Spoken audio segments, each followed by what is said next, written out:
campaign prepares an amazing table, but multiplayer's your meal. I could eat it every goddamn day, forever. It's like sitting around on the couch with 7 of your buddies, playing Halo multiplayer, trash talking. 2 men enter, the better man leaves. The lesser man is respawning, and that's Halo.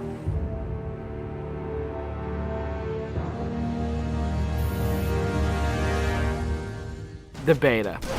It's super important to have these like big ticket like milestones that sort of force a bunch of wishy-washy designers to get their shit together. So for the multiplayer team, it is absolutely a test of all the stuff we've been doing. Destination. I'm really terrified about what people are going to say.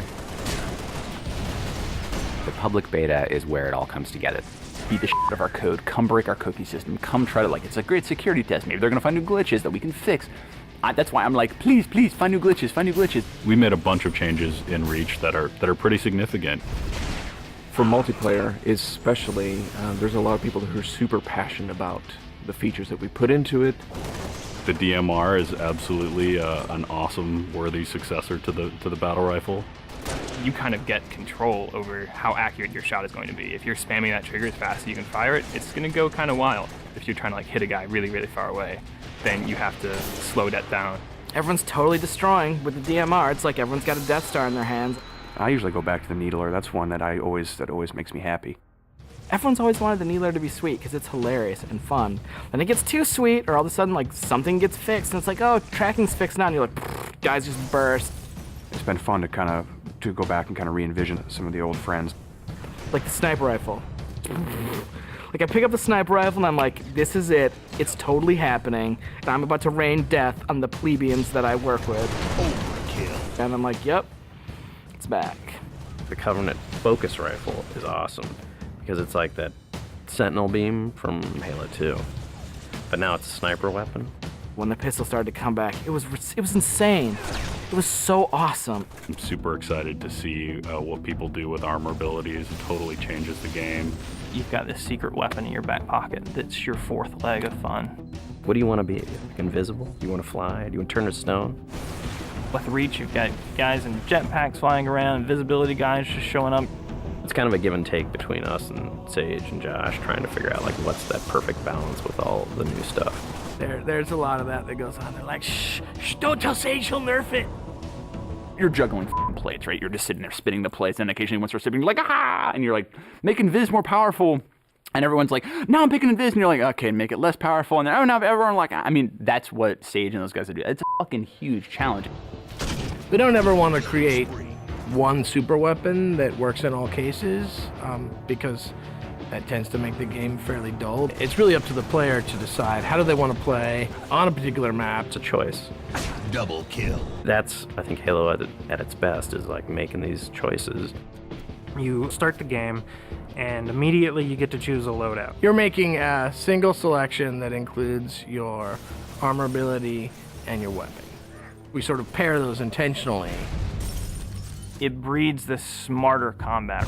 You'll definitely notice a big difference in how the game functions. Right now, at this exact moment in development, Armor Lock's insane. It's super powerful. I love it. It is just fucking fun. There are 2 Slayer maps. There's Powerhouse, which is an asymmetrical map. Lots of indoor-outdoor action. Sword Base is a very vertical map. Moving around Sword Base is a completely different scenario when you've got a jetpack versus when you're sprinting. This time around, we decided to integrate all of the multiplayer maps within the campaign. Overlook is another Pioneer-style base. We're using it for a game type called Generator Defense. That's also a multiple loadout game type. Your loadouts are actually far more varied than, say, in Slayer. Boneyard is our largest map we've ever done in multiplayer.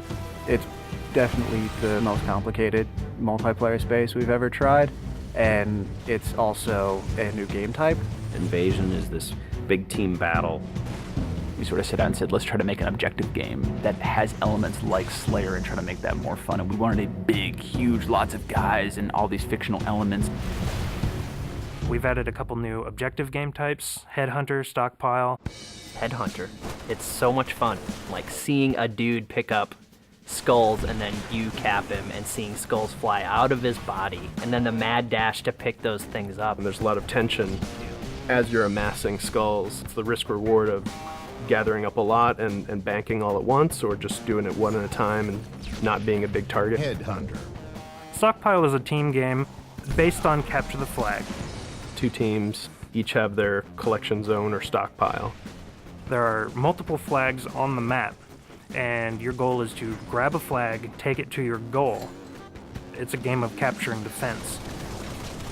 We have what we call the party games. We have Race, we have Oddball, we have King of the Hill, but like, Slayer's the thing you keep coming back to. Like, for me, Slayer is the game. Slayer is multiplayer. The arena is a really awesome evolution for people who want to play really hardcore competitive multiplayer. Let's just acknowledge that Slayer's awesome and try to build that space where we can sort of say, like, if you're hyper competitive, care about stats, let's make that for you. Bam, games, games, games, push, rating, push, division. The better you play, you'll eventually be put into a division. The arena divisions are broken up into Onyx, Gold, Silver, and Steel. You can say, oh yeah, I was Gold, you know, and like that means something. And I'm like, oh yeah, that's cool. You're basically a AAA baseball player. And I'm like, I'm Onyx. Like, you just met f***ing Roger Clemens. Our matchmaking system is really good at matching people up based on skill. What it has never been really good at before is saying, well, how much fun will these 2 people have playing together? I'll sing. Some of it's obnoxious. I'll get muted. Why can't I tell the system, dude, find me the people who love playing like a team player? Instead of just trying to put 8 people in a game together, we first use the social preferences for finding teammates. And then we can say, find 4 of the people who are really good skill match. Without players thinking about it, we hope that it'll lead to better social encounters. Active roster essentially is us bringing the Y menu back from Halo 2. It's a way of saying, friends are online and this is what they're doing, so I can hook up with them with a minimum of fuss. Everything that you see in the game, there's a path to getting. We can make this game about you. I really wanted to make sure that players were able to invest themselves in the Spartans that they create, and then be able to carry that Spartan back and forth between campaign and multiplayer seamlessly without them feeling like it's 2 different experiences. Start at 0, nothing. Invest, play the game, no freebies. You're beta testing, have a t-shirt. Little avatar t-shirt. I'll be wearing one. The fans should never assume what you see in the beta is set in stone. What's working about Powerhouse? The jetpack is practically crying out for abuse. Is Rocket Spawn open? Is that good? In the end, it's all about the game, and the game is king. There's that magical step in the process, like it stops being software, and all of a sudden it's more like this thing. I'm playing with my friends having a beer. It's awesome.